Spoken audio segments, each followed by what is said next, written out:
Good morning, everyone. Let me just see here that everything is working. Um, Good morning. I hope that everyone had a good week. And this particular session is going to be quite a long one because we are going to deal with two very important topics, particularly the first one, and that has to do with the control of diseases and pests. And for better or worse, that is a major component of beekeeping today.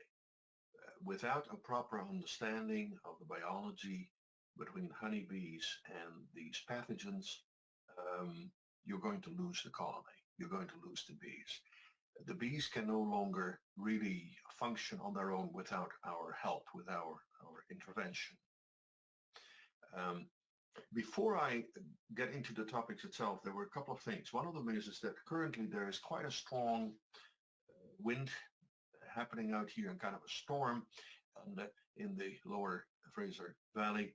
And there is a possibility that suddenly everything says boom and you won't see anything anymore and my computer shuts down. Don't panic. If that is the case, I will then contact everyone by email to arrange for a make-up date, if you will, in case we have power failure. So um, don't worry, you're not going to miss something seriously as a result of it. There were also a number of questions as a follow-up to last week's webinar session. And there are a couple of questions. The most important one is about access codes. I do not understand or don't quite fully understand as to the reasons why this is a problem for some people, but when I'm after this session, for example, a few hours later or maybe later today, the service provider will provide this access code to me. I get an email with a code and I will then distribute this to everyone else, to all of you. I have to go through my work email system in order to do that. And this has, on occasion, like last year, there was quite a serious delay and I just ran out of time to do it. And as a result, I did this the next day on Sunday, I think. Anyway, I recommend you, so you're going to get another email with an attached document, a Word document, and you will see there that you now will be then having 3 access codes, a unique code for each of the recorded sessions. And as a result, at the end of the course next week, you will have 4 access codes. And then you can play with those things for another few months until the contract with the service provider terminates. So you have ample opportunity to regurgitate and redo and review all those sessions, what I have been talking about. Okay. So I recommend that you file this or save the document for further reference later on. In regards to the beekeeping things itself, there was one question about the flow hive. How could you separate out these honeys? What I was trying to explain last week, a flow hive where you would have then a mechanism where you can choose to extract your liquid honey in the flow hive. Bees fly on different floral sources throughout the beekeeping season. There are some areas, particularly in the prairies, where there is very minimal floral diversity. So basically the honey that the bees would collect, or not the honey, the nectar that they collect from which they make honey, will be maybe 1 floral source or 2 floral sources, and that's it for the whole season. Because all the honey production system, the nectar collecting period, is all concentrated over a span of maybe 2 months, in June, July, and that's it. But here in coastal British Columbia or any other or many other parts of North America, you may have from early in the season, from let's say March all the way up to October, little tidbits of floral sources that become available to bees. You may recall that I mentioned earlier in the first session, webinar session about pollination and the environment in which bees operate. And in the early part of the season, you will have then maples. Well, maple nectar is collected by the bees and it is converted into honey and stored only for a very short period of time before the bees then will consume it. If you would have a flow hive, that would enable you to extract some pure maple honey, which is very unusual because normally you will not have maple honey available in a store or wherever. Same with dandelion honey, a fairly strong flavored honey, lovely honey, but mostly the bees will consume it fairly quickly. So with a flow hive, you would be able to do this. And that is what I meant is that you would have little opportunities over the course of the whole season to take small amounts of honey from particular floral sources that flowered just prior to that. It will never be 100% pure because bees fly on various floral sources. So it is a question of relative abundance. You know, during the maple flowering season or whatever, there may already be some dandelions in flowering as well. So some of the honey that is collected will also contain dandelion, for example. No. But the flow hive will allow you to basically harvest more or less unique floral sources. Okay, that's the advantage of it. And what I said earlier also is that if you would operate on that basis alone, you will not need to go through the extraction process, buying expensive, extracting equipment as a result of your beekeeping. So you can put everything into just basically running that expensive hive. Generally speaking, it's for the hobbyist with a deep pocket who doesn't mind to spend quite a bit of money on one single box. And again, beekeeping itself is still a requirement. You cannot substitute for it. There was also a question last week of someone who was talking about another hive design. I talked about the standard hive design. I talked before about the top bar hive that is widely used in tropical countries, particularly in Africa. But someone also was mentioning the water hive, the water, W-A-R-R-E, water. This was introduced in the 1930s by a French beekeeper, or developed by a French beekeeper, and it generated quite a bit of interest. And the philosophy behind it is that it was beekeeping with minimal human intervention of the colony. Sounds very idyllic. It sounds very attractive because we tend to be disruptors, humans. And this was a nice philosophy to see, hey, we can run bees more without interruption. I would strongly advise against the water. Again, if you have a lot of beekeeping experience and you have a feel for how the bees behave and also a feel as to how the pathogens behave, you may want to try something like this, although I don't believe it's going to be very productive. The reason for that is that in the 1930s, beekeeping in Europe, in France, was very different. The conditions were different. I mean, the only disease that was of significance at the time was American foulbrood disease. We will talk about that shortly. There were no such things as Varroa mites. Chalk brood was unheard of. Nosema rarely or ever. Tracheomites did appear apparently in Europe at that time, but again, it was a relatively clean environment in which bees were kept and managed, and therefore you could ignore them and leave them to their own devices. If you're housing your bees in a water hive design today, and you follow the principle of non-interference, I can guarantee you what the eventual outcome is going to be. And that is that you're going to lose bees.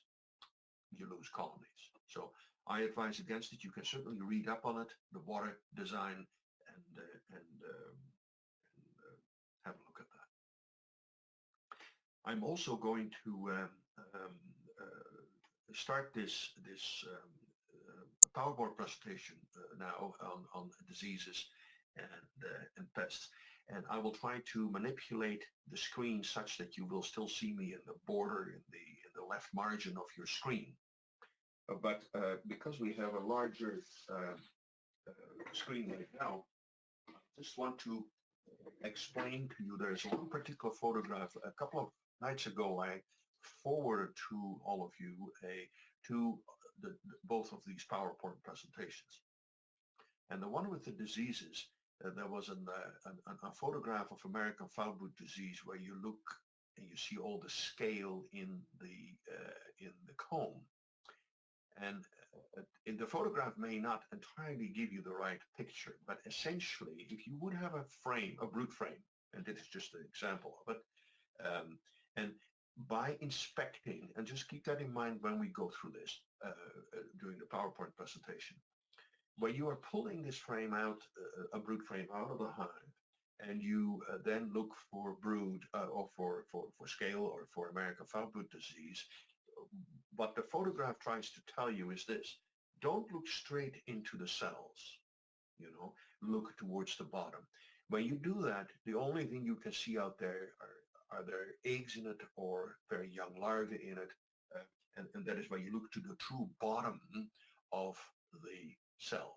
But looking for American foulbrood disease, you don't do that. What you do is you hold the, after the bees have been removed or shaken off, and the queen as well, you have that brood frame and you hold it at an angle, you keep it at a more or less with the top bar towards you, and you look towards it at about 45 degrees. And in that case, you look down towards all the side walls of the cells. And that is where you will have these deposits of dead larvae, or that eventually dry out into scales. The reason that you have a bottom side wall, if I could call it that, is because of this. I told you before that when you have a comb is constructed in a slight V shape. So when a larva dies in that cell, she will slump down onto this bottom sided wall, and then basically with her head towards the opening. And that will eventually, that is first a kind of that becomes a leathery deposit, and eventually it becomes very dried out scale-like, okay? This is really important to remember in your future inspection activity. We really promote the idea that you, as beekeeper, become your own bee inspector. We here in British Columbia, we complement it by having bee inspectors available to you. You can call them and they will come by to inspect for your for disease. But it is far better for you to do these things yourself, because you don't have to be a rocket scientist. And often detecting disease at the early stages of development is most effective in controlling the disease, rather than wait until it is a blazing problem. Okay, so with that, I'm now going to start the survey, not the survey, the PowerPoint presentation on honeybee diseases. Let me just put this into effect.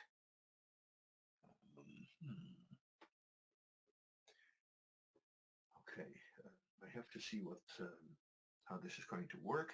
I will try to compress this. I will take myself away.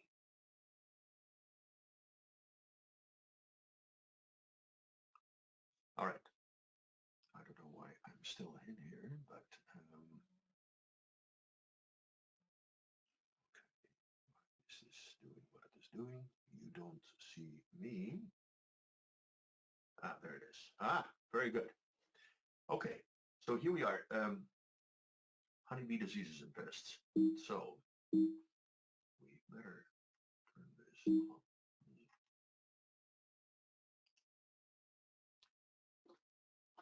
You can see here a list of the diseases, and again, I hope that some of you already had a chance to go through them. I have named the most serious ones in the top in a descending order. When your bees are afflicted by any of these others, if it is serious enough, they will die also. So I'm certainly not suggesting that an outbreak of one of these diseases is not serious. I have ranked them somewhat in importance or in the level of virulence, in the level of pathogenicity, if you will, that some of these agents cause damage to your honeybees. So obviously the first one would be the Varroa mite, and we will spend a bit of time on these Varroa mite. The Varroa mite was originally classified differently. It was Varroa adonsoni, but that was reclassified, and it is basically Varroa destructor. It had originated in Asia and in the early 1900s, and from there it was introduced to the basically on the island of Borneo in Kalimantan, where it had a stable relationship with Apis cerana, the Asian honeybee. And the Asian honeybee has able to develop some form of resistance to it. I will go into further details on this shortly. The second one is Penibacillus larvae. That is the bacterial disease that has been around with honeybee colonies or Western European honeybees for a long time, and actually was the principal cause for various countries and states and provinces to establish legislation to restrict the movement of bees and also to impose destruction or control measures, because it was such a serious disease. We also have European foulbrood disease, far less significant, but it does flare up regularly, and particularly in intensely managed colonies. Nosema is a specialized fungus that affects adult honeybees and is inside of the gut of the bees, and basically the poor bees get terrible diarrhea, and so they basically and the diarrhea contains spores, and the cycle is repeated over and over again, and the entire colony gets pretty sick. Then I will also touch briefly on the small hive beetle, which is kind of a new arrival, but it has not shown any great enthusiasm to live out here in British Columbia, so that is good.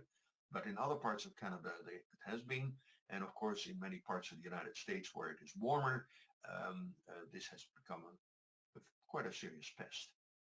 Ascosphaera apis, which is chalkbrood, again, it is a disease that tends to be somewhat incidental, and we generally have seen that it is associated with hygienic behavior of the bees themselves. In other words, honeybees of a strain that are very strong in house cleaning, if you will, have far less of a problem to deal with chalkbrood than those that are kind of leaving the house untidy, and they have many more problems with chalkbrood. Acarapis woodi is the tracheal mite. It's one of the smallest mites known to science. It is microscopic, and it lives inside of the breathing apparatus of adult honeybees. Again, further details will come. And then we have a whole list of different viruses, bee viruses, that we will touch base on. And then, of course, the last one is important. That is the highly destructive influence of mismanagement. And that one is at times quite discouraging to hear people doing the craziest things in managing their bees, and generally the bees suffer as a consequence. So we'll go through this now.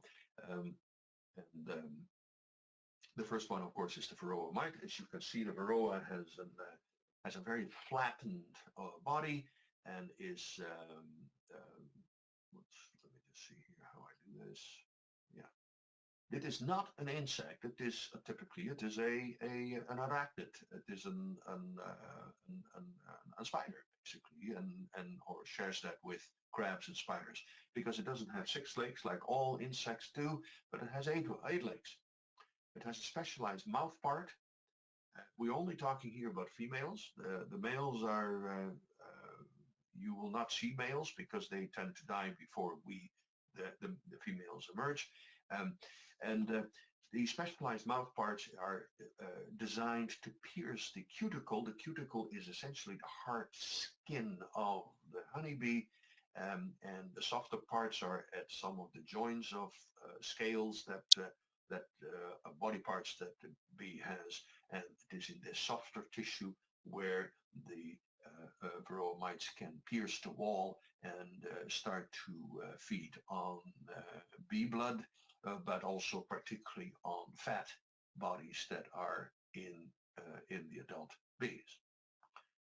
It is interesting. It is an obligate parasite. Obligate meaning, of course, is that it cannot live without its host. And its host is the honeybee. Not only that, it is host specific. It cannot live on another bee. So sometimes beekeepers or people have asked me, well, could these mites parasitize bumblebees, for example? No, they cannot. Well, theoretically they could. They could jump onto a bumblebee, for example. The hairs will be tough for them to overcome, but let's say theoretically they could jump onto the body of a bumblebee and perhaps even manage to pierce the cuticle to gain access to some food. The problem is for the mite that its association with the honeybee is only productive because it is capable to reproduce. It has managed to align its brood cycle with that of honeybees. Bumblebees have a completely different brood cycle and a time frame in which that develops, and that would be totally unsuitable for Varroa mites. So Varroa mites have a no-win situation with any other of these bees, bumblebees or whatever they are.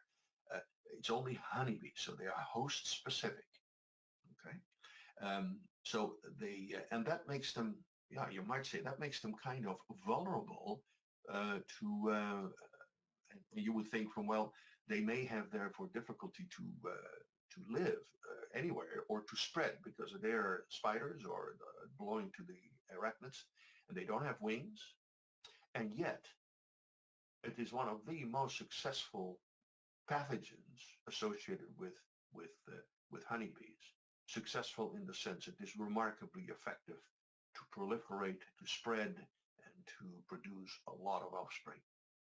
So how does it do that?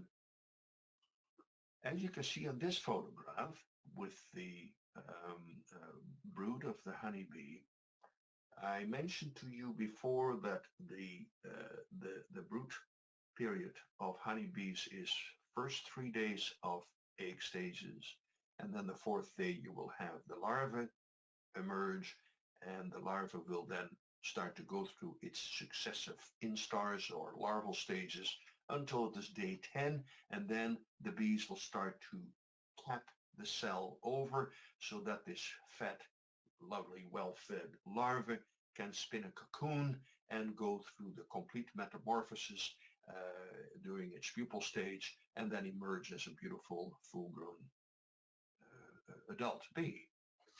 So just at the time of capping on day 10, that is when the female mite will crawl into the cell as well and wiggle itself past the body of the larvae and go to the bottom of the cell. It is there where she will lay some eggs, and those eggs will consist of both males and females, and she may not even be the only mite. There may be 1 or 2 other mites, or another mite in there. So there may be 2 females laying eggs, and they eventually have that offspring that will emerge. And during this pupal stage, those baby mites will start to feed on the body parts of the developing pupa, the bee pupa. And when it is not enough to kill it, but enough to cause quite a bit of physical damage. So both by that time,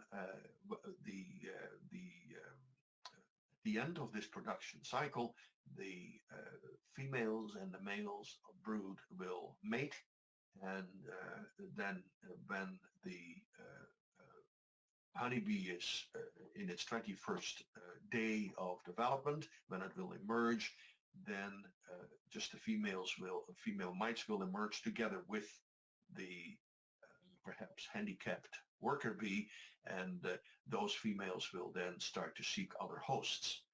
Um, the males mites will not emerge. They look different. They are slightly smaller and rounder rather than such an oval-shaped, disc-like shape that you can see in the photograph. And those males, sometimes you see a male or two emerge, but they are not doing anything beyond just walking around and dying. So, and therefore, again, what I mentioned earlier, you see in the text that since a worker takes a complete 21 days of development and 10 days are taken off for the egg and larval development, you will have altogether a period of 11 days for these mites to develop together with the pupa of the worker bee.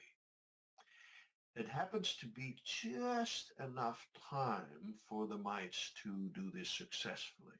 So sometimes sometimes there is not enough time, that the mite that came into the cell at the time it was capped may have not started laying eggs immediately, and if the eggs are a bit delayed and their development delayed, then you may have eventually mites emerge from the cell 11 days later that have not fully matured yet. So there is a certain percentage of mites that develop in worker brood that actually will never be successful. Now look at the next one, the drones. The drones, what I told you earlier, they have a longer brood cycle, and because they emerge at day 23, and again, after the first 10 days, you will have your capping taking place. So for the mites, they can develop or have a period of 13 days.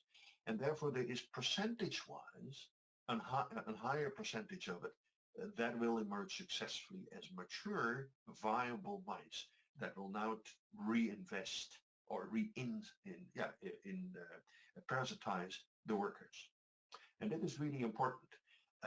It's remarkable. Varroa has developed a preference by knowing, we are strongly attracted to drone brood because drone brood gives us a better chance of survival and a better chance of development. And therefore, a drone brood plays a key role in controlling Varroa mites for the beekeeper. Okay? So what kind of detection methods are available? And it is really important as a beekeeper that you will follow those. And I go through, with a quick description, go through those, and you can read more on it in detail when you visit the Bulletins number 221 and 222, and that deals with Varroa mite detection and Varroa mite controls. So we have basically two that are really of great importance, and that is the alcohol wash method, and the other one is the icing sugar shake method. I'll just have my here. And some of you may be able to see it. Well, you can see it actually quite well. I have here a beautiful mason jar that has, I have cut off the insert and put a wire mesh surface in there. Okay, the holes are too small for the bees to fall through, but the mites can fall through. So you start out, and it is really important to remember. Oh, I'm sorry, you have to go to the next slide here. This is really important for you to remember. Get a mason jar, and when you have at the end of the fall, let's say in the fall season, or if you have a dead colony, what you do is you pick 300 dead bees, adult bees, and put them in a jar. Okay? Dried one. Don't get mucky, wet ones, just dry bees, and you put them, and you shake them a little bit, and you put 300 of them in there. 300. And then with a felt pin, you go and draw this line. Okay. You can see that? Yes. So now you have, this is your measuring stick, if you call it. This is your measuring device. From now on, you're going to use this for the rest of the season. So what you do is when you get to your hive and you want to test it for Varroa mites, what you do is you go into the brood chamber, not the honey super. Honey super is of no interest. Mites have no reason to be in the honey super because there is no chance of reproduction. They are after the bee brood because that is where they reproduce themselves, right? So you go in there. The first thing you do when you go into the brood chamber, you select a nice brood frame, look for the queen. Make sure that you don't collect a queen in the process. So if she is walking on this frame, put her back and take a next frame where you know there is no queen. And what you do then, you actually hold that frame with all the bees on it, okay? And that brood frame must contain particularly capped brood and perhaps some open brood. So there's a lot of activity going on. So you take that frame out and you hold it a little bit at an angle, like this. And the bees are all walking on here. And what you do instead of doing this, going up, no. What you do is you hold it, you take the lid off and you slowly roll it along downward. And what happens is gently, and the bees will just fall in. They roll into the bucket. And when they start to walk in there in the bottom, you shake it a little bit to get them down and you put in a little bit more. And very gently you do this, okay? So eventually when they try to walk out, you shake it a bit to keep them down. Don't be too worried whether you have 280 of them in there or 320 bees, but you should more or less follow this line and you shake it a bit so to keep them down. You say, that is close enough. Okay. And now you put in the lid. So now you got them caught in this device. You have a choice of using alcohol or icing sugar. I know quite a few beekeepers tend to become emotionally attached to their bees and hate to kill them, which is understandable, and therefore prefer to use icing sugar over the alcohol wash method. Alcohol, by the way, no, don't worry that you have to go to the liquor store to get that alcohol. That's far better for different purposes. What I would suggest is in case you use the alcohol method, you use windshield wiper fluid. And with the windshield wiper fluid, you should use the winter formulation, not the summer formulation. The summer formulation also contains methanol, the simplest of alcohols. The only thing is that it also contains quite a bit of detergents, soaps, and you don't need to have the soaps. It is preferably to use the alcohol that is in the winter formulation of the windshield wiper fluids. So with alcohol or with the windshield wiper fluid, you pour some in, and of course, what happens is that all 300 bees die, obviously. And you shake that, You can have, the level all the way up here, higher than the thing is, because you know there exactly that there are 300 of them in the container. So you shake that, you shake it, and then you have a sieve hung on over a bucket.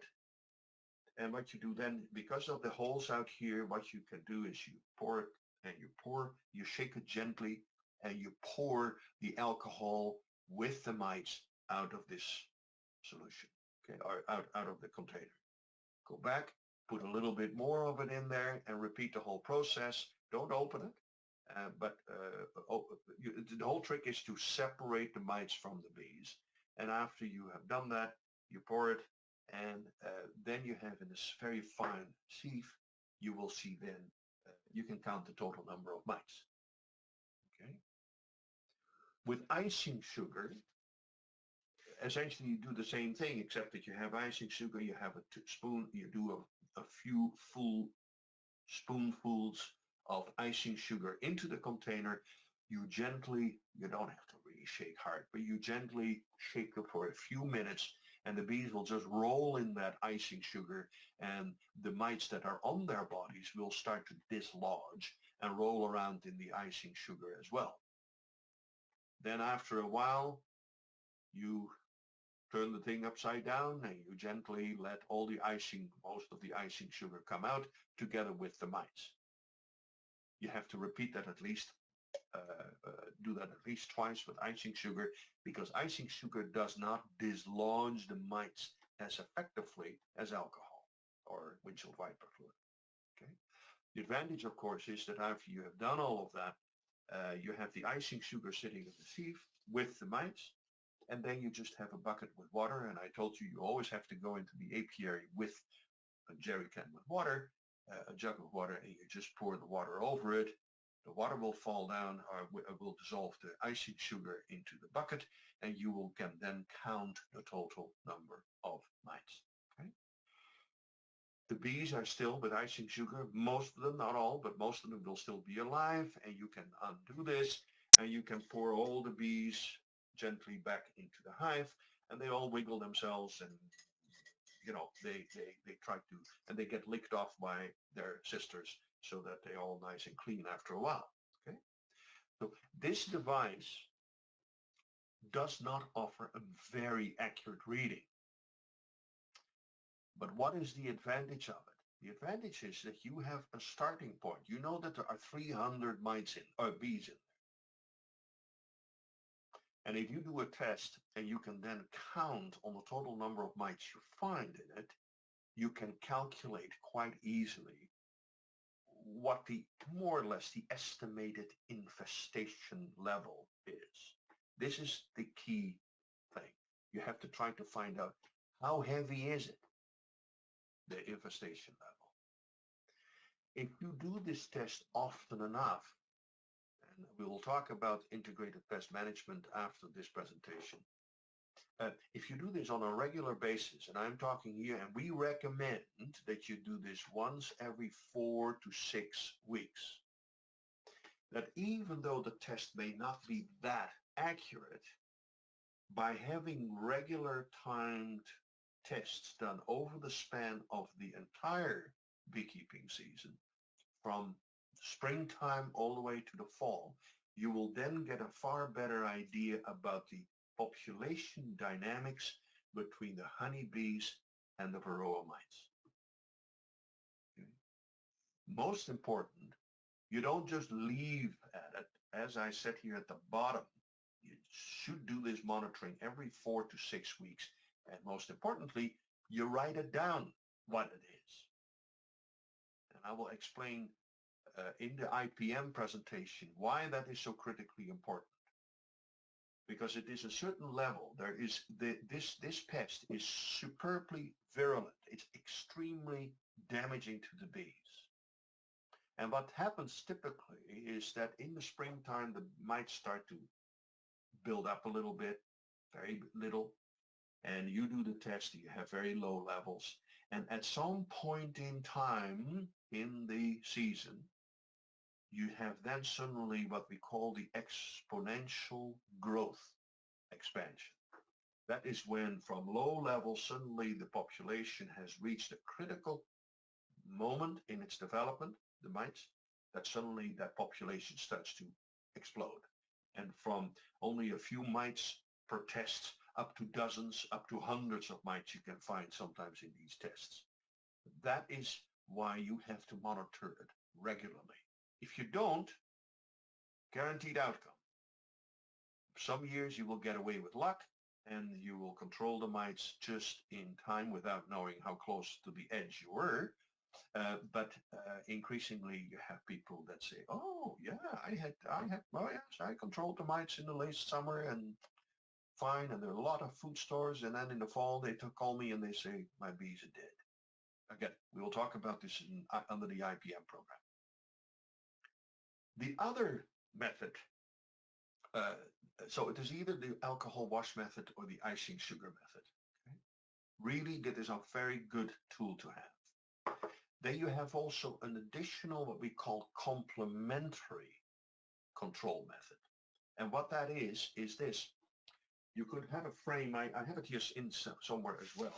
Maybe I should pick it up because it is important for you guys to see it. And this is course, I don't have it here. I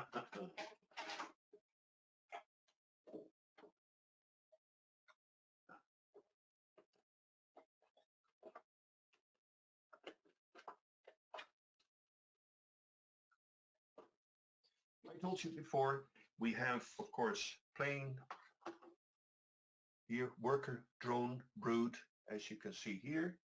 Oops, I can see myself out there rummaging around. Okay, so you see here this plastic foundation for worker brood. Okay, when you look at this, it is in green, vile green color, and it is drone brood foundation. Okay. Look at the difference in size. Okay, so you can buy these plastic foundation, frame it exactly like a normal frame. Okay, and that is where the bees will make or draw this out, that's what we call it, and make actual drone comb. Now the whole trick of this is that you place this in the center of your brood chamber at some point in the springtime or in the late spring, and the bees will start to, the queen will lay a lot of eggs in there. So you basically stimulate that colony to produce a huge population of drones. And as I mentioned earlier, with the longer period, the pupal period that drones have, the mites will be strongly attracted because of the pheromones, the smell, if you will, the odor that comes from the drone's brood. They will be attracted to that. And so you basically, in an organic way, if I can call it that, attract the pest to come to the drone brood. Now, it's very important that you keep a record of when you do all this stuff, okay? So now you know that you're going to have this placed in there, and after a while you check before 10 days, all right? You see how much of this is then starting to be capped with the cappings. And as soon as you know that much of it has been capped by the bees at day 10, 11, somewhere in there, okay, now you start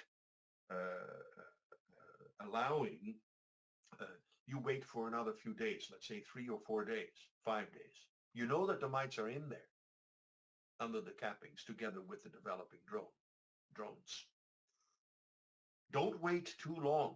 Don't wait until day 22, because by that time you just about have drones emerging with a whole pile of mites. You don't want that. Not only that, these drones are then almost fully grown. You don't want that. You want to have them barely developed into pupa. So let's say you do day 15 or something, when they are being kept at 12 or 11, somewhere up there, you wait a few days. Now you take this frame out of the hive. You brush off all the bees. It's all capped brood, okay? You brush off the bees, and you go home and you put this into the deep freeze, into the freezer.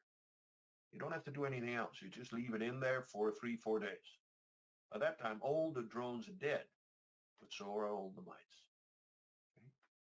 You take that out of the freezer after 3 or 4 days, and you let it allow to come up to room temperature. Don't put it back into the hive at -30. Oh, it's not -30, whatever the temperature is, but let it come up to room temperature, and then you can reinstall it into the colony. But don't put that right in the middle again, because you can appreciate it is an enormous resource requiring process for these bees to produce all this brood. They have been feeding the larvae for days on end. So there's a lot of food resources tied into the development of these drones. So you want to give them a chance to recycle it, to reabsorb it. So that is why don't wait too long. You wait until, day 14, 15, when the drones are still just in their pupal stage, but still soft and fresh, and you kill them by putting them in the freezer for 3-4 days. You take it out and you put that frame in more or less in position number 2 or 3, kind of at the edge of the nest or the brood nest, okay? The bees will start cleaning it out, no problem. And they will clean out both drones as well as all the mites. That they will recycle it. They will consume the protein and raise more brood with it. Okay, so give the bees the chance to recycle all this protein. You should not use this continuously. You do this maybe twice in a season, in let's say late spring when they're going into a lot of brood development, and let's say later in somewhere in the early part of August or something. Okay, so it is an effective way, biological, non-chemical way of reducing the mite population. Please don't get the idea this is the only thing I'm going to do, because this is not sufficiently attractive to or effective to control all the entire mite population. Okay, but it is very complementary. It's quite helpful. Now, then the other thing is you have, of course, these commercially available products, including Apistan and Apivar and strips. And you can basically put one of these plastic strips, and you place that in the brood chamber according to the label instructions inside. That is for detection method, not for control method yet. We'll talk about that in the next slide. You slide that in. You only have to use one strip, okay? And at the same time, you put in a sticky board at the bottom. And the sticky board, you can get them commercially. You can purchase them commercially, but of course they're expensive. But you can also do a home remedy thing, and that is this.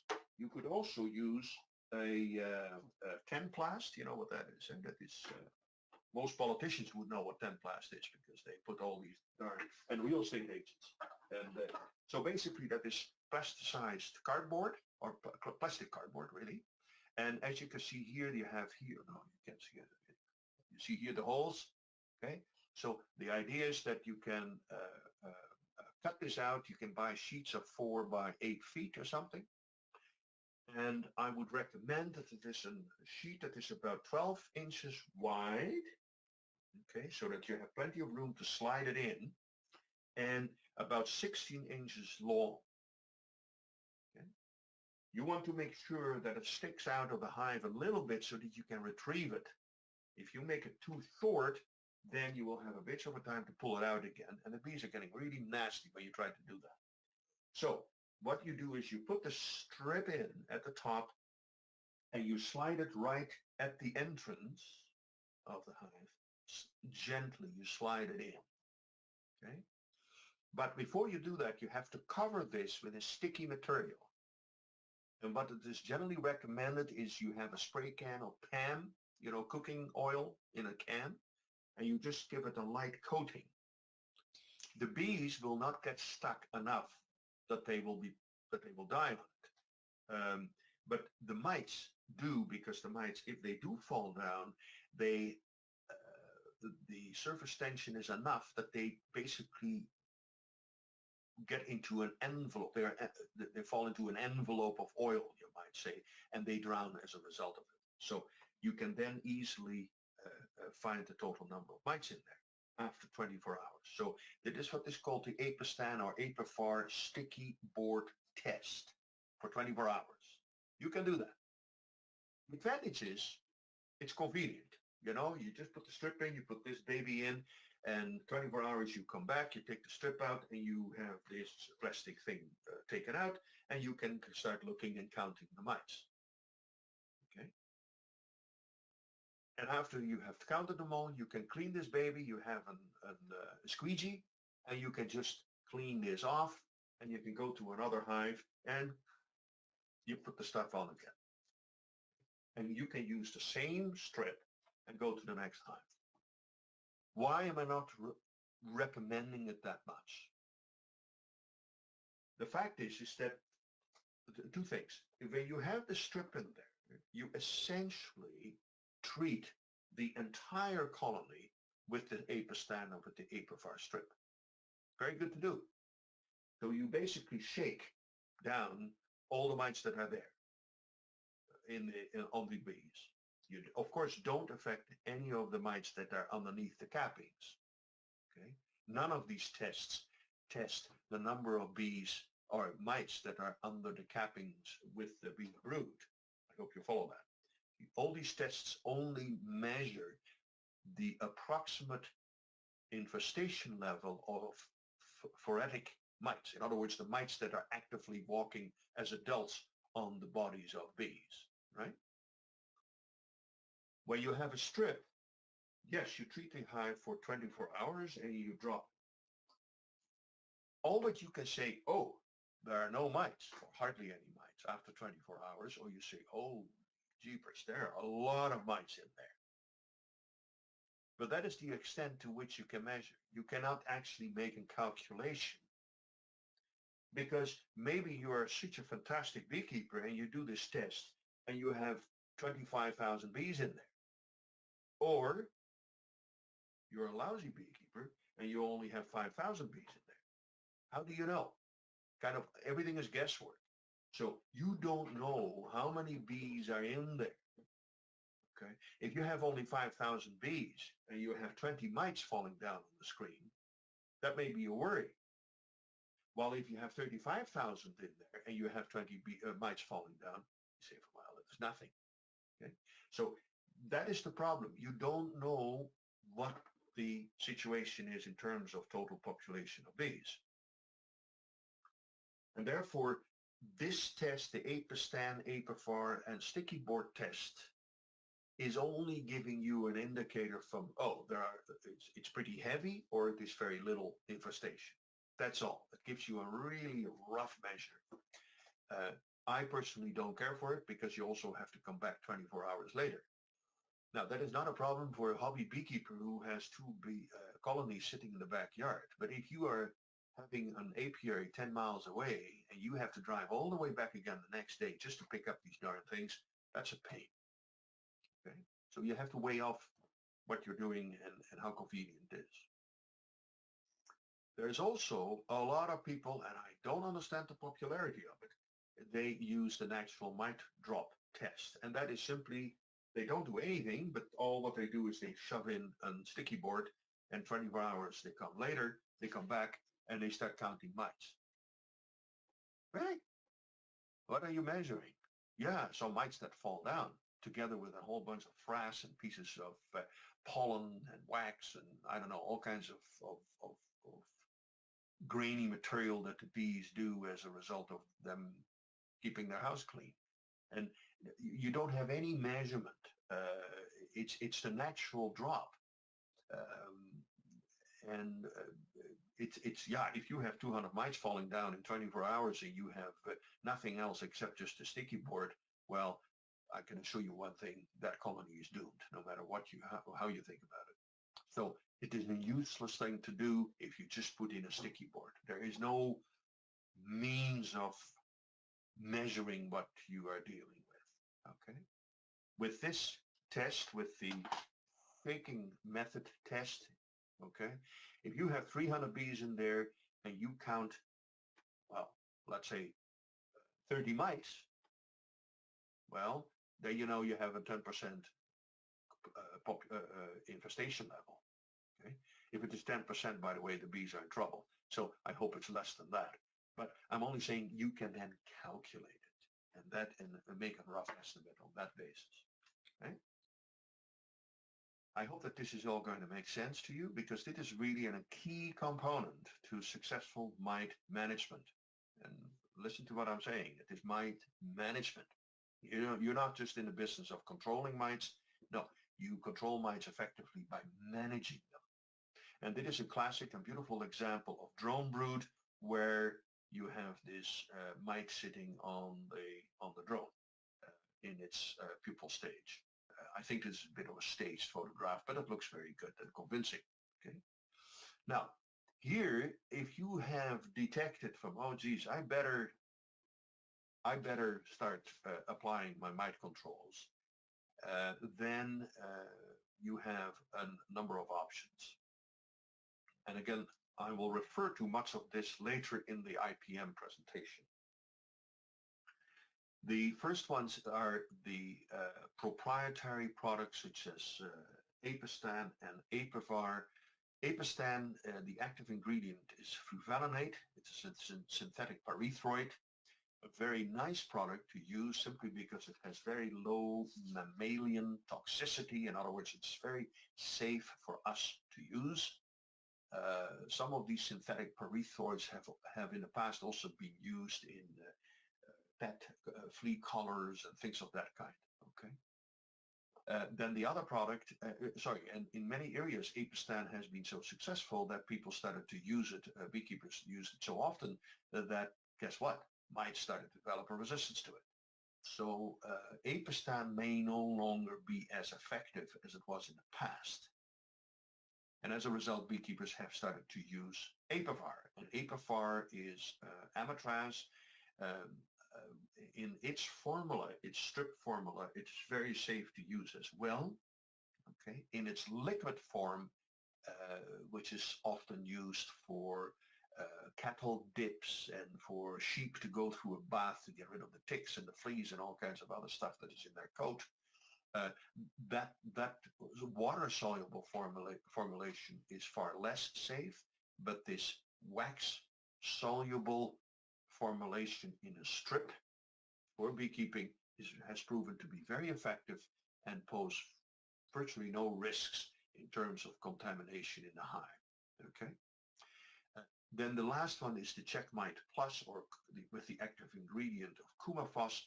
That is a kind of an old-fashioned, well, yeah, it's a hard chemical, and I think it's just about pulled off the market because it's a hard chemical. It's hard on the bees, it's hard on the mites, but it is also hard on human beings, and it's not a pleasant product to use anymore. So, but I just mentioned it, and I don't know why this is necessary. So the point is that all these proprietary products are essentially nerve poisons, and they affect the nervous system of the mites. But if they do that, why would they not affect honeybees as well? Well, they do. It's a question of how thick is your skin in a literal sense.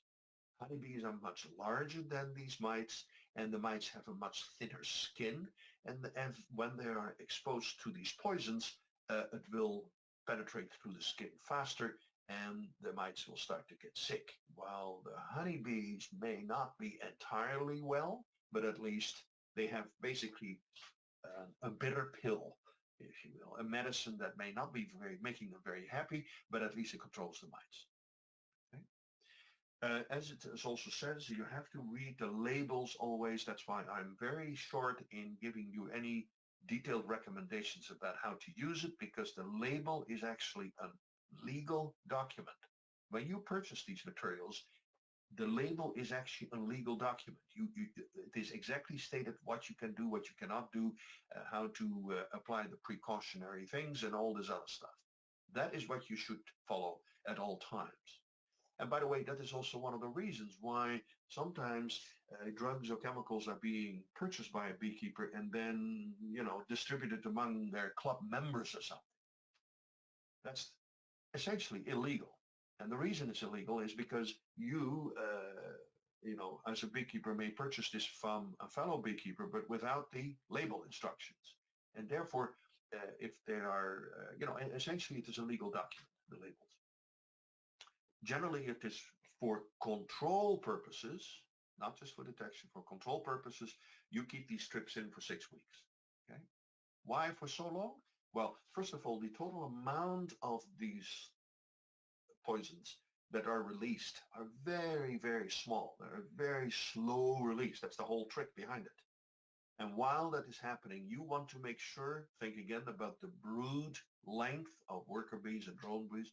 You want to make sure that at the time you apply these strips, that any brood that is currently under development and has mites in it, you have to be there long enough so that any of the mites that will emerge during this treatment period will also be impacted by it. Okay? So that's why they have a 6-week treatment period.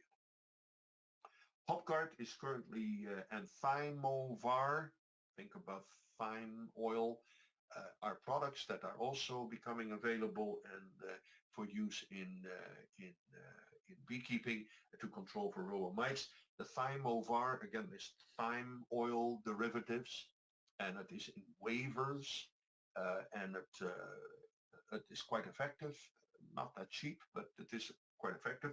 And Hopcard is, is a plant derivative from hops that also makes life very miserable for the Varroa mites. And both of these products are registered for use in Canada. Now, apart from those proprietary products, because so far I have only dealt with these ones that were developed by companies and then sold under certain trade names, you also have formic acid. You have two organic acids that are used in controlling Varroa mites in beekeeping, and that is formic acid with a formulation or a concentration of 60 or 65%. And then the other one is oxalic acid. And I will talk about this very briefly. Formic acid is the simplest of all the organic acids. In other words, it has a little carbon chain that is the shortest that is possible, and therefore it is a very volatile product, a very reactive product. And you will notice that when you use it and you expose any metal part to it, including your beloved hive tools, that these will almost rust while you stare at them. Okay? It's one of the consequences of using formic acid. So formic acid, again, all the formic acid applications are essentially following the principle of a wick or a slow release of formic acid fumes that will be inside of the hive cavity, and the mites are getting totally sick. The bees are getting pretty unhappy with it too. It's an irritant, of course. It's a highly acidic environment, but the mites will dislodge themselves from the adult bees. They fall down, and you'll kill them. Okay. Here you have a formula that says apply, for example, a plastic bag and a Ziploc bag, and you could have one of these ones that are you have a plastic bag where you put in kitchen towel, paper towels, enough to absorb about 30 milliliters of this formic acid, and then after 5 days you redo the thing. But you have a plastic bag, and right in the middle of the plastic bag, if you have this plastic bag sitting flat onto the top bars, okay, you seal it off, and you have this treated material inside of the plastic bag. With an X-Acto knife, you cut a strip right in the center out there with your X-Acto knife, and you leave it open a bit, so the fumes will slowly emerge from that. Then you come back after a few days and you make another couple of slits to release more of it. The alternative is that you use a larger bag, a larger plastic bag, and you put in one time, 150 mils of this stuff. You do the same thing, you put a slit in there, and then you, after about a week, you put in 2 other slits, so that all the formic acid that is inside of this plastic bag will evaporate over a span of a few weeks. Okay?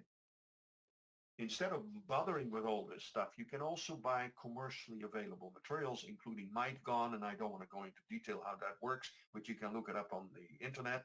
And the other one are quick strips by Nod Apiaries, N-O-D Apiaries out of Ontario, and these are basically long plastic strips, bags really, with a gel material inside that contains, the gel contains the formic acid. And so you have a peel off top, you put the thing diagonally across, you peel off the top, and again the gel is then exposed, or the holes there are exposed, and fumes will start to emerge over time. Okay? Formic acid. Can you please remember, put it in your head very tightly, that do not fidget around with formic acid at temperatures that are below 12 degrees.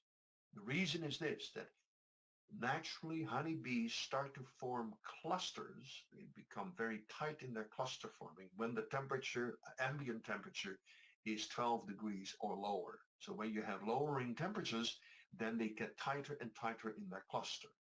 When you start applying formic acid, you basically, it's like a peeling of an onion. You kill off the outer layer of the bees because the bees are overexposed to formic acid, and then the group, the nest inside, is untreated but remains safe.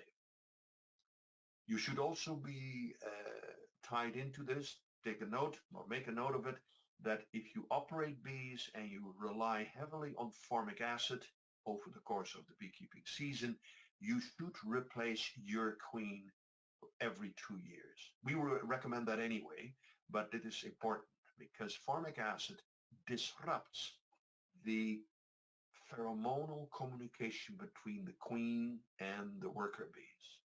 And when it disrupts that, if you have an older queen whose production of pheromone is not that fresh and high anymore, at one point with the after a formic acid treatment, maybe the bees suddenly don't recognize her anymore as mama queen, okay? And then she's expelled and you end up with a queenless colony. Okay? So make sure that you have a vibrant, relatively, not a queen that is not older than 2 years. Okay? Oxalic acid has been traditionally used primarily in the fall when the colony has virtually no brood left, and that is typically in late November or in early December, and beekeepers often then apply a formic or an oxalic acid treatment. The rumor has always been that it is quite damaging on brood, and that is why it is recommended to be used later in the season when the colony is in its winter mode and has very little brood. I do not know how true this is because the science of it, the studies are very limited in verifying that this claim is true about the damage to honeybee brood. And to me, it sounds counterintuitive because, as I mentioned earlier, formic acid is highly volatile, it is very reactive, and would therefore have far stronger penetrating powers than oxalic acid. Oxalic acid is a heavier organic acid. It has a carbon chain that is a little bit longer compared to formic acid, and therefore it's less volatile. It evaporates less quickly. Okay. Now, there are two methods in which they apply that. You can buy the darn stuff in crystal form at the local pharmacy or hardware store, and I think they use oxalic acid for cleaning concrete surfaces. I'm not entirely sure. My driveway is fine. I don't need it. But you can then dissolve it in warm water, not hot, but warm water, and eventually it will get dissolved in it. And then you can use a dribble method by having a squirting thing, and you put about 5 milliliters of your diluted oxalic acid between the bases of 2 brood frames. And this is all happening in the late fall, okay? And you do 5 milliliters for each between these spaces, and for a total of maybe 30 milliliters or so, okay? The other method is the sublimation method, and for that they sell these commercially available heating elements. They often operate on a car battery that you have to drag around the apiary, or a motorcycle battery that's also 12 volt but a bit smaller. And when this cup is hot, it is an electric thing with a handle, and it is a long metal stick with a tiny little cup at the end with a heating element inside. So you put a few crystals in there, and you push the button, and it heats up, and it goes from the crystal stage straight into a gaseous state. So it is called sublimation. And it will then, if you close that hive a bit, it will there create an envelope inside of the hive and treat all the mites and the bees. And in that way, this has proven to be quite effective. I have also heard plenty of beekeepers say from, they tell us that it is only good for in the late fall or early winter, but many beekeepers have also used it in other times of the year without any apparent damage to the bees. So I do not know where the claim comes from and how true it is, that oxalic acid is very damaging to bee brood, because I have not heard it very often said. That brings me to one thing. One of you had sent me a message about oxalic acid and said, oxalic acid, by the way, is a naturally occurring substance in the environment as well, including honey, and it is the principal ingredient that makes the leaves of, oh, for heavens, I'm dying to find the darn word for it now. We eat the stalks, the red colored stalks. Oh man almighty, I'm embarrassed now too. I have to ask you what, somebody will probably tell me what it is. Rhubarb, thank you. Somebody, Paula, thank you very much, Paula. Rhubarb. Rhubarb contains oxalic acid, indeed. And so, unfortunately, the level of oxalic acid in rhubarb is not high enough for treating your bees.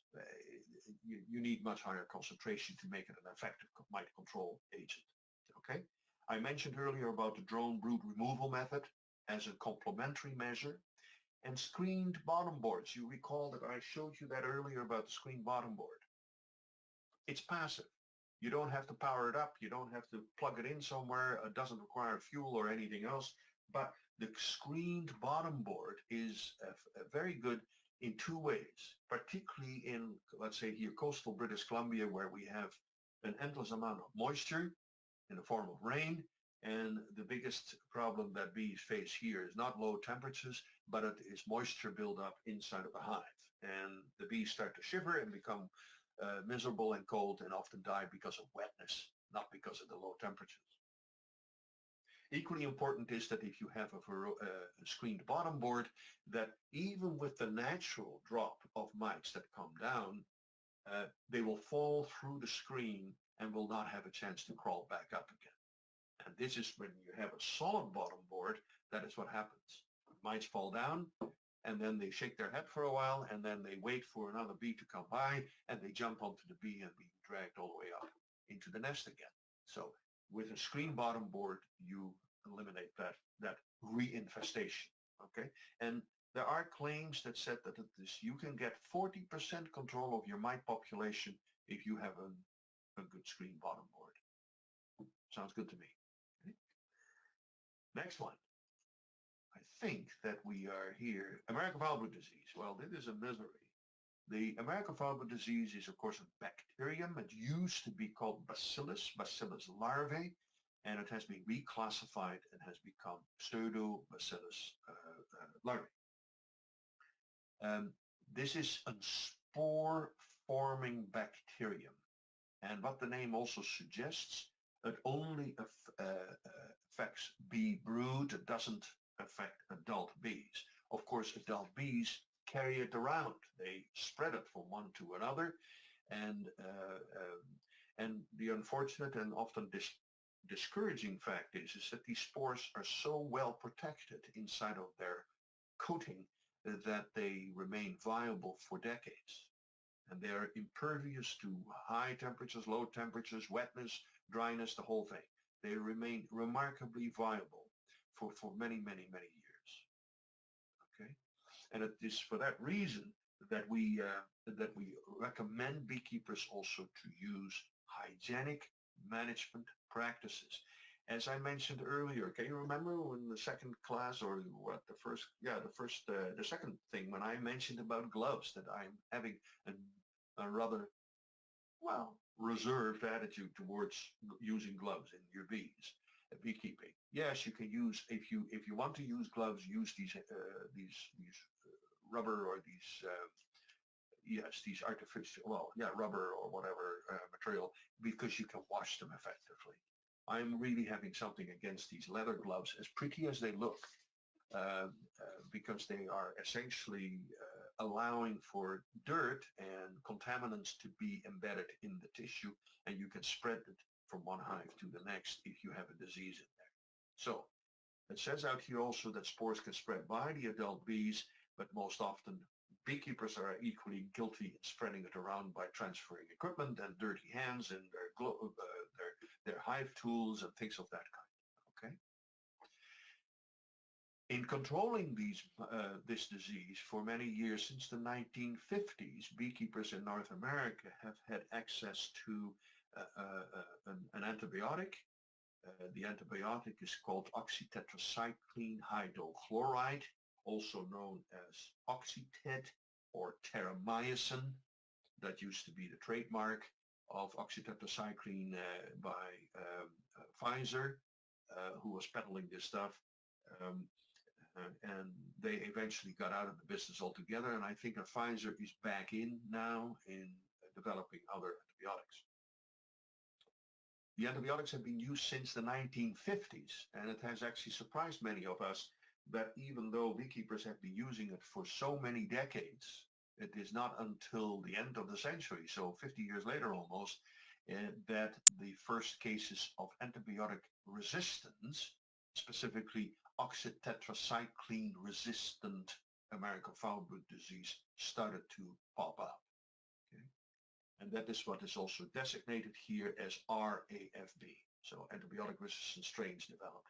And it is also true that here in the Fraser Valley, here in British Columbia, antibiotic resistant American foulbrood disease was confirmed in 1997, 1996, 97. Okay?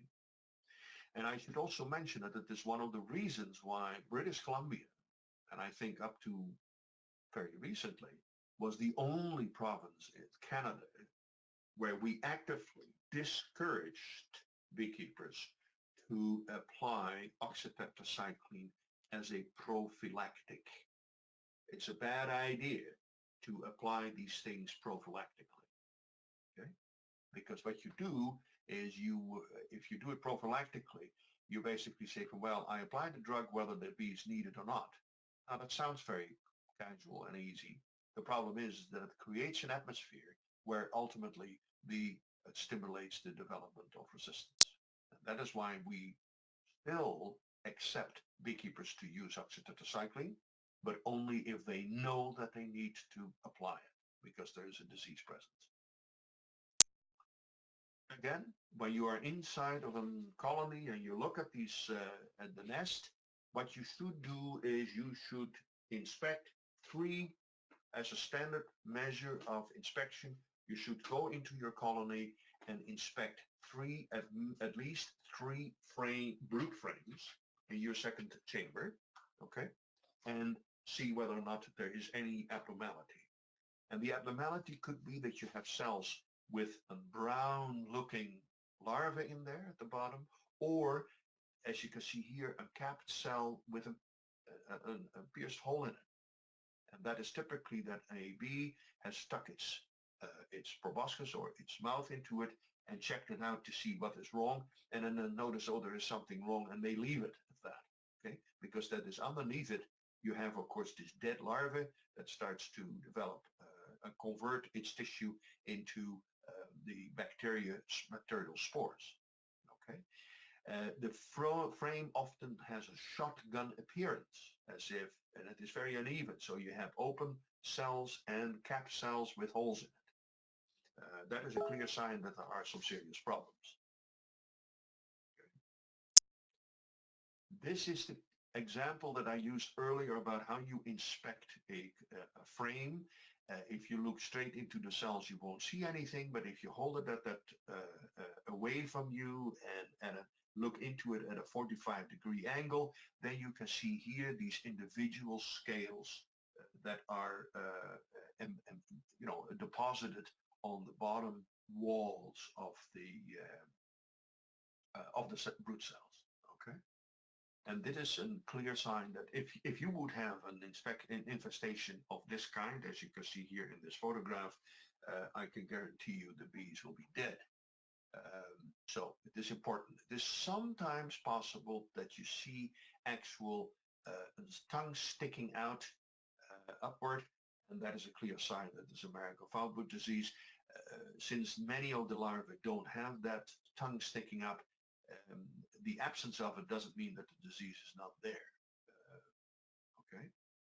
So there are other beekeepers, often old beekeepers who think that they know it all, that say, oh yes, I can detect American foulbrood disease the moment I walk into the apiary. I can smell it. Well, I can guarantee you one thing, that they're right. If they can smell it, they have American foulbrood disease. It has a very distinct odor. But if you can smell it at a distance and you walk into an apiary and you can smell it, that means that that apiary is doomed. And there is no art to that. The art is in beekeeping and in disease management is to detect it at the lowest possible levels. Don't wait until it's a blazing problem, because you're going to lose your equipment and your hives. Because you can well imagine, if you have all that material in these cells, that the bees, you cannot sell the equipment becomes useless. And you cannot sell it to other beekeepers. So it is becoming a real problem. So it kills the colonies as well as renders the equipment useless. When you go into an apiary and you do your regular inspections, every 2 weeks or 3 weeks when you have a look at the bees, always go there with a purpose. Don't just go in there to say, oh, what lovely, let's go and have a look at the queen. No, you can still do that, and I don't want you to lose your romantic streak of saying hi to the bees and commune with them and be happy. I mean, that is what has attracted us to keep bees in the first place. But always at the same time, look with a purpose. Try to see what is actually going on. And one of the things that you should do is get into the habit that in your breast pocket of your coverall that you have a number of toothpicks. And preferably that you also have a little plastic sleeve or a piece of saran wrap or something like this. So that when you are going into a frame and you find there is something brownish looking stuff at the bottom of the cell, and you say, well, what is it? It's supposed to be white, and it is kind of light tan in color. But with the toothpick, you can poke it out and you can remove the contents of that brood cell, and then place that in the saran wrap or in your small plastic sleeve. Okay. And all what you do is you don't have to add the toothpick to it. You just put in that snotty material, this gooey material, and you squeeze the plastic sleeve or the saran wrap very lightly so that the air is not there either. That prevents further growth. Put the thing in a normal plain Jane envelope and mail it to us. And we will look at it. It doesn't cost you anything. We do these lab diagnostic services for free. God, these beekeepers get all kinds of things for free. It's amazing. Anyway, that's another story. So here you have, the world is not going to implode in the few days that you have to wait for a final answer. So now you have American foulbrood disease. Let's say that it is confirmed, and you will have this ropiness that you found in the cell, and it is a pretty clear indication that you have a American foulbrood disease. So what can you do? What should you do? It is not, of course, nice. So this is the kind of early detection that you should get yourself to learn and to do regularly. And therefore, what I also say is check every few weeks at least a minimum of 3 brood frames in the hive to see that everything is going well or that there is some abnormality. When you have a case and it has been confirmed that you have a case of American foulbrood disease, there are a number of things you could do or that you have to do in order to deal with it. And it is somewhat tricky because it is a judgment call. If you have a frame or inside of a colony only 1 or 2 cells that look abnormal and that prove to be positive, okay, what you do is from that frame that you found with the suspect cells, and you have taken a sample for further analysis. And by the way, you don't need separate plastic bags. The key here is that you, whatever you find that is abnormal, you can put it all in one little plastic bag, because if it is American foulbrood disease, it is American foulbrood disease. It doesn't matter from which cell it comes, okay? So if you have a frame or you have altogether a couple of cells inside of that colony, you mark that frame so that later on when you got confirmation from our office that says, yes, sorry, you have A or B, that you know where that frame is, You take that frame out and you destroy it, okay? You make sure that you will remove that out of the beekeeping management cycle. You no longer use it. And there is a way to do that, particularly with plastic frames, a plastic foundation. What you can do there is you can scrape it all clean, the frame, and you take the wood out. You destroy the wood as well because there may be AFB spores on the wood as well. The plastic foundation, you clean that all off with a hive tool and you put that into a water basin, for example, in a laundry tub with quite warm water and a little bit of bleach, and with a stiff brush you clean off the surface altogether. That plastic foundation can then be reinstalled into a wooden frame, a new wooden frame for future use. Okay. If it is pure wax foundation, destroy the frame altogether. But it is really important that you are very vigorous in your control strategy. You get rid of stuff that has AFB in it as much as possible. That is then if you have a very low infestation. If you have a situation where you have quite a bit of cells, but the bees themselves, the colony, look quite okay and healthy, what you should do then is you basically have to transfer your livestock, the bees, over to new equipment. It means that all the old equipment has got to be taken out of beekeeping, as I described out here, or if it is all pure wax and there is no plastic, you basically have to burn the whole shebang. Okay? Frames, that is. The boxes are often still good. So what you have is a small torch you can use, and you can scorch very lightly. You can scorch the inside of the boxes so that you don't have any spores out there. Okay. So now you transfer the bees, the actual livestock, the colonies, onto new equipment. So what you would do is you have this unit that is polluted, okay, and you shove that to the side, and you put a new bottom board out there and a new box, and only put them in one box. You shake all the bees. You first take you take a few frames out there, and then you look for where the queen is, and you very gently put the queen between the frames, and now you can shake the rest of the bees that from this hive where that used to be here, but you shoved it over, so that all the bees that are flying around still recognize this as their home base. Okay, so bees will fly back in. Make sure that you crowd them. You have to keep them crowded in there because this is fresh equipment. They have to start producing wax in order to produce new brood and all this stuff. So you don't give them a lot of room. Okay? And you know that the bodies of these bees will have spores. They have American foulbrood spores. But what you do is you leave them alone. You don't give them anything for 4 or 5 days. Why? They don't have any food reserves either.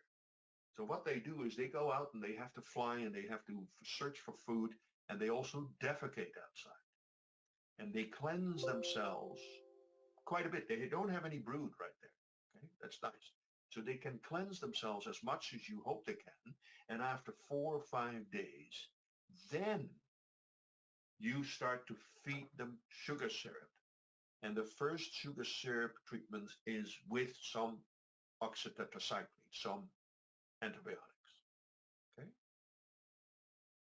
And you feed that, and now you start to feed heavily, because I told you last week or the week before that for every pound or every kilogram of wax, 6 or 7 units of sugar syrup is needed to convert all these carbohydrates into wax. It's a lot of work for them. So it is 6 to 7 pounds of sugar syrup for every pound of wax they produce. And you feed them heavily so that they are starting to rebuild this nest. And with the oxytetracycline treatment, you will have controlled the AFB situation. So this was a description of the mid-level situation where you have dirty equipment, but the bees still appear to be, as a colony, to be reasonably healthy. The last stage is where you have a severe case where you have a colony that is really down and out and it is terrible equipment and everything is basically dying. Give them the coup de grace and help them. You shake the bees, you dig a hole into in front of the hive, you shake all the bees in there quickly, and you put in a little cup of gasoline, you put the match to it, and kill them off quickly. Okay? And that equipment also all has to be destroyed and burned and everything. Okay? So these are the 3 levels of AFB in case you do have that. In order for hygienic management practices, it is important to reduce the equipment exchange that you have between colonies and between apiaries. And you also should get into the habit of replacing 20% of your brood frames every year. And that means that no brood frame is ever older than 5 years. Highly recommended. It's not just for A and B. There's actually for a whole bunch of other reasons. And the reason is that we use certain chemicals to control Varroa mites. There is always an inevitable migration of some of these environmental contaminants that get into the wax. But it is in the very wax in the brood chamber where you are trying to raise bee brood. And if that is slightly contaminated, it's the equivalency of having your lovely baby after birth is in the baby room upstairs and you never clean the bed linen. Well, that is not going to be a good solution for your lovely baby. We should help the bees as well and allow them to have wonderful baby cribs that are clean and recycled and fresh as well.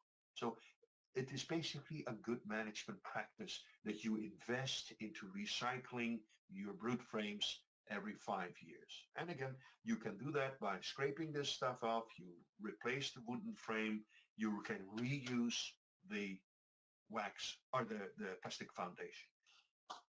You do the 5-year replacement thing no matter whether you have disease in it or not. It is just simply best management practice. Okay? And it is important that you also clean your hive tools and your coveralls and things like this and have a jerry can with water and you rinse your hands regularly. Okay? Now, this is a lot of information. A or B controls, my God, I keep on going. This is the last one, and the other diseases I will talk about after the break. But this one here, with the antibiotics that are needed today here in Canada, and I think in the United States it's the same thing, you need a veterinarian prescription in order to gain access to oxytetracycline or to tylosin, which is another product that was introduced a few years ago. Okay? The reason is that there is a genuine concern by health authorities in many parts of the world that more and more of these bugs are becoming resistant to antibiotics. And all of you probably have heard about these superbugs in hospitals. This MRSAs, you have untreatable tuberculosis now in the population, not just in Siberia, but also in some parts of the United States, in impoverished areas. We have an ever-escalating number of highly contagious diseases that are essentially no longer treatable because we don't have the right drugs for them anymore. So there has been a concerted effort by the various governments to restrict the prescription of and overuse of these drugs, including oxytetracycline and tylosin and those. So one of the biggest recommendation is, I mentioned that earlier, no prophylaxis anymore, no prophylactic use. Okay, only use it when you have a test that says, yes, I must use it to save the bees. Okay. Again, same for all the other chemicals and drugs that we use. Always read the label before you use it and use only the right amount. Don't be a cheap coat and underdose it. And also don't put an extra spoonful in for good measure. These things are just all bad to do. You follow the recommendations because they have been tested and proven to be effective. Okay. When you are in the middle of the honey flow of the beekeeping season and you're creating all this fantastic honey, now you find out that you have to treat the bees. What you have to do then is you take the honey supers off, okay, store that, and then you can either use sprinkling an icing sugar mix with the right dose of antibiotic, and you can do that just at the rim. There is a photograph on the EFB that shows the icing sugar to be placed at the edge here of the chamber. Okay, not right in the middle because the powder or the antibiotic will be injurious to the brood itself. So you don't want to have the brood directly exposed. So you sprinkle that on the edges. Okay, that is an effective, immediate shock treatment in order to get this disease under control. Okay, and then after 48 hours, you can reinstall your honey sippers, and you have no real risk of contamination. Now, this only applies to oxytetracycline. Tylosin should not be used. This thing moves by itself. Should not be used during the honey season at all because it sticks around too long. Well, I don't know why this is happening. Okay, so don't use it. Tylosin is only appropriate to use in the fall season. Because in the fall, when you have already taken out the honey, before you start to produce honey again is in the next year. And that long time frame will have gotten rid of all the tylosin. Okay.